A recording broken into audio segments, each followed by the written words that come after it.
Hello, good day. This is Clegg, just promoting the release of Clegg and the Potter's album Imaginary Monologues. Just want to say a few words about it. Well, the whole concept about these imaginary monologues started out because I wanted to write songs and play songs which were written not from necessarily my own perspective but from some other people's, and that was a recurring theme throughout the whole album.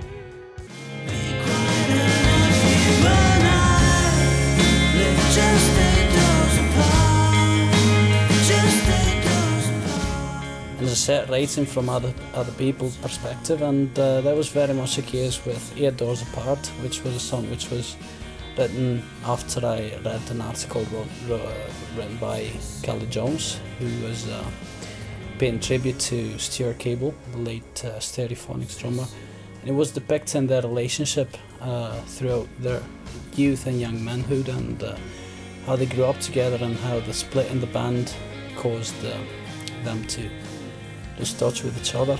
And so that's what the song is about, basically a great friendship between two very special persons, and how things came to an end abruptly when Stuart died, and that's the nature of a song.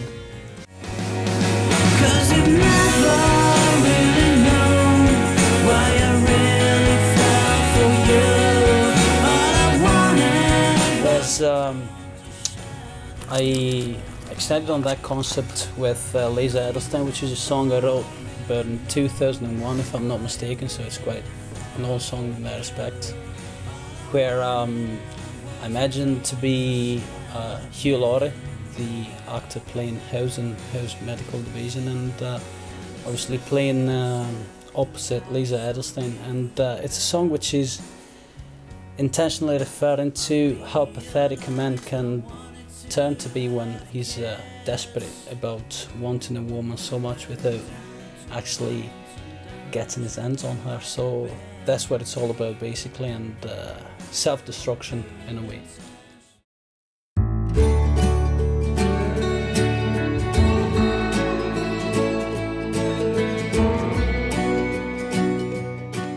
And then the third song in the album is called Before the Morning Broke, which again does not refer to any particular experience of mine, but it's about imagining a scene where this woman comes along at dead of night, and she comes back, and there's no need for any words because all has been said already, all the stories have been told, and the silence is really what is depicted in the song.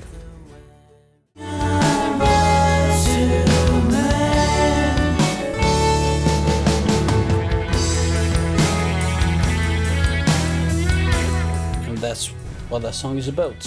Whereas switching back to personal experiences, we've got to say that Things We Know and Things We Know is more of a intimate and self-soothing song in a way, where I described some of the scenarios in St Andrews, Scotland, where I grew up, and the tiny little things that make a difference when you're young, but not necessarily when you're young, always, at all times. It says the Chariots of Fire theme refers obviously to the famous motion picture theme. The window left half open for us to be skimmed by the wind, with Victoria scratching on the door. That means Victoria was my dog at the time, and was spending this wonderful days in St Andrews, and she was scratching at the door all the time, and I thought that was a good image to place in the song, which just was written in, I think, the blink of an eye, maybe in 30 minutes or so.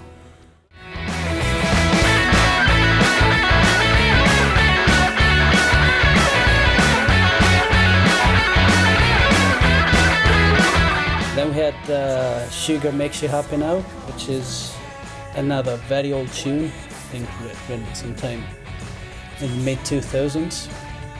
And again, it's about recapturing some good feelings from the past, where when you were a kid, basically all you needed to feel happy was some sugar, you know, and And sometimes you need to recapture that sort of innocence in a way, that sort of feeling where you just need very basic things to feel happy, to feel complete.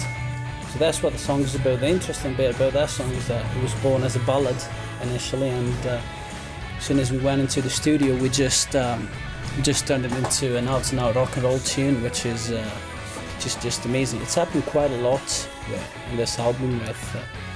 We started it out. I once met Mac, who was a very old friend of mine.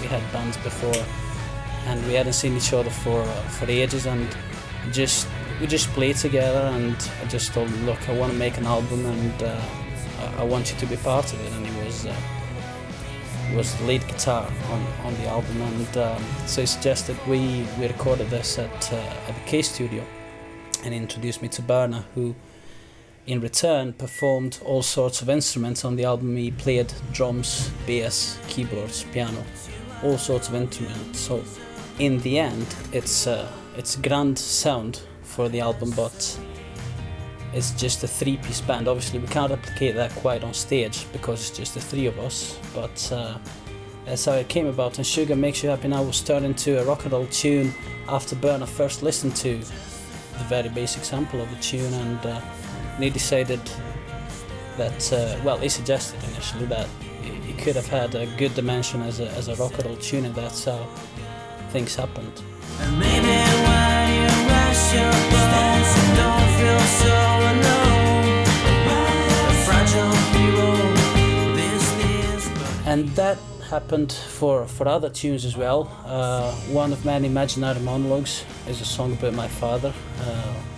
That's very personal. It's about sticking with him and standing by his side in his time of need, and that's something which really affected my personal life, and I'm very proud of having been capable to just stick with him through the thick and thin. And I thought after all the work he put in for me, it would be fair to just pay him back. It's just a tune, a little tune, but it's just my way to say thank you.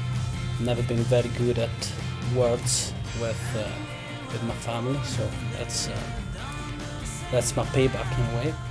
Know that you are my afterglow.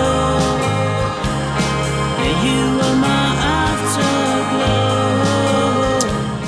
Then we have You Are My Afterglow, which is one of my favourite tunes on the album. It's just about very ancient road trip in Scotland, throughout Scotland, and finding yourself by travelling the streets, the roads of Scotland. And that's a song which just grows inside of you. You just listen to it, and it starts very mellow, and at one point towards the end of it, it just explodes when the drums come in. It's just a fantastic piece of arrangement from Berna and Mac.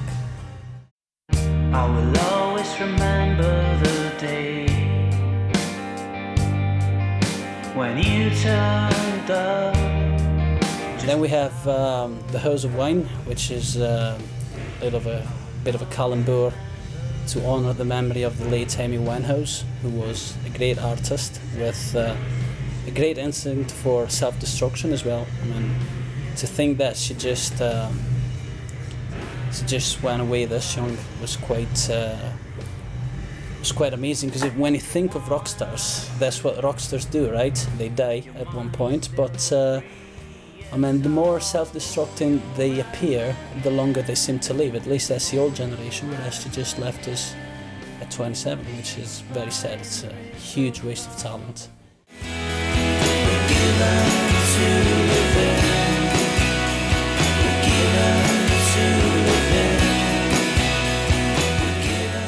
After these 3 sessions where we covered this 8 songs, we just entered the final session with the 4 remaining songs. And Belfast, again, Belfast is it's possibly the one true story in the whole album where I just was in Belfast with my girlfriend, and I just smashed the car into a litter bin because I don't know why, but I wasn't driving very carefully, I suppose, and and I just smashed into it on a rainy morning, and well, she didn't complain, which really says a lot about,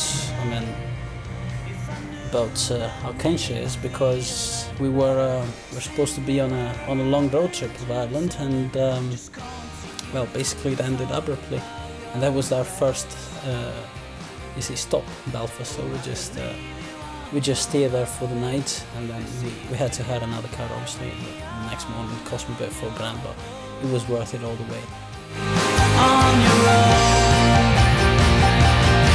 and I could write you a letter if I knew that'd make you feel. Well, that's Belfast for you. Then Your Room. Your Room is a song I actually wrote as far back as 2002, and Mac is a witness to that.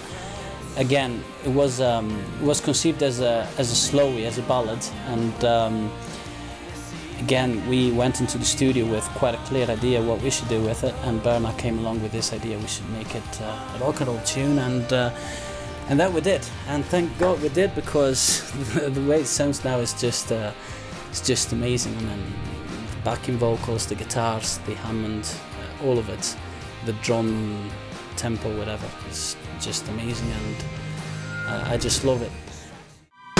Take it to your house up the mountains, then you maybe believe that your angel exists.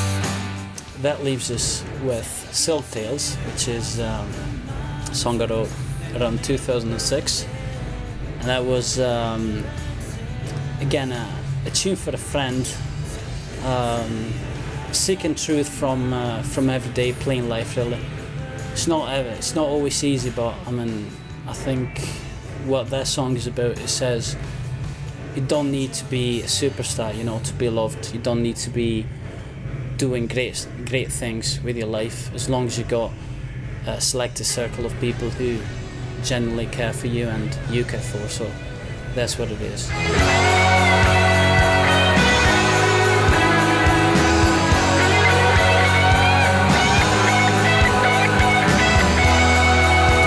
Tune is In Between Sundays, which is a bit of a reprise of You Were My Afterglow, where we just utilised part of the theme from You Were My Afterglow towards the back end of the album, because that was a fitting finale to the whole album, and that's one of the songs actually which turned out to be among the best, because, well, first and foremost because I don't sing in it, well, not in a classic way if you compare it to the other tunes, and well, the guitar pattern is just amazing. This theme Mac wrote for it, and the piano solo, and it's just amazing. It's just a great tune and a fitting end to the album.